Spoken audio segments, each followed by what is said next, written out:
Ram Ram public. कसं आहे? स्वागत आहे तुमचं नवीन एका ब्लॉग मध्ये. आपण येत होतो रात्री भालकीवरनं.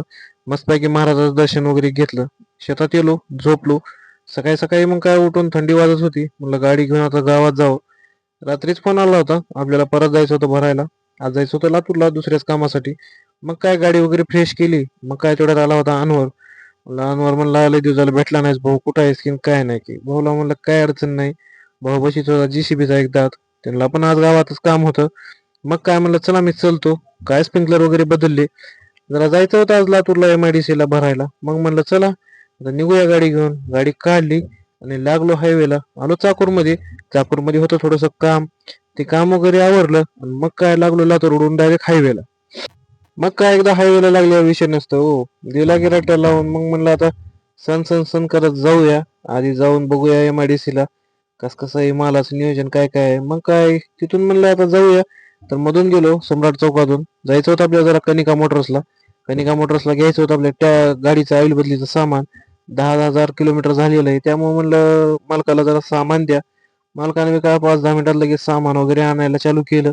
मग म्हणलं ह्यावेळेस गेअर ऑइल वगैरे सर्व बदलून घ्यावं.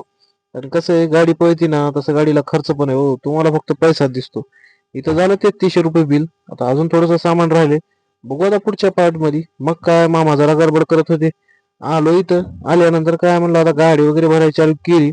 सुरुवातीला काय भाऊ भरतच होता गाडी. म्हणलं गाडीचा एक छानसा असा व्हिडिओ काढायला लागते. गाडीचा व्हिडिओ वगैरे काढला आणि आलो पुढे. मग काय परत गाडी करावं लागली ओपन. कशी आहे, 8-8.5 फूट हाईट झाली. मग म्हणलं आता बांधून घ्यायला लागते. बांधून वगैरे घेतली. कसं आहे, गपचा कार्यक्रम आहे, लोड नाही हो, हलकाच माल आहे. मग काय म्हणलं जरा नाश्ता करून यावं. गाडी होती लांब नगर लावलेली. मग भाऊनं बी काय गरमागरम वडापाव काढून दिला. वडापाव काय क्वालिटीच होता.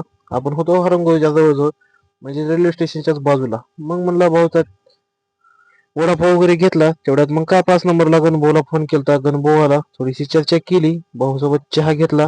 भाऊला म्हणलं चल आता लय हाईट आहे, कुठं पोलीस मामा गटाय नको. चौकात हात केलता. म्हणलं मामा जरा घाईत आहे, तुम्ही आता पुन्हा भेटू. मग काय तिथून गेलो, परत आलो जॉन डिअर शोरूमला. तिथे जरा घ्यायची होती आपल्याला ट्रॅक्टरची नट. मग काय म्हणलं शोरूमला गाडी लावली ती बाहेर, नट वगैरे घेतली. तिथून आलो दुसऱ्या शोरूमला. इथं होतं आपल्या शशीभाऊचं काम, जरा जीसीबीला खोरं घ्यायचं होतं.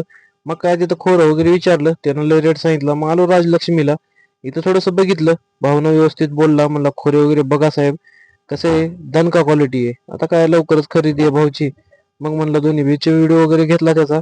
आलो कंपनीमध्ये. आता काय लावली गाडी कंपनीत खाली करायला. भेटू लवकरच नवीन एका ब्लॉग मध्ये, अजून नवीन एका गावात. धन्यवाद.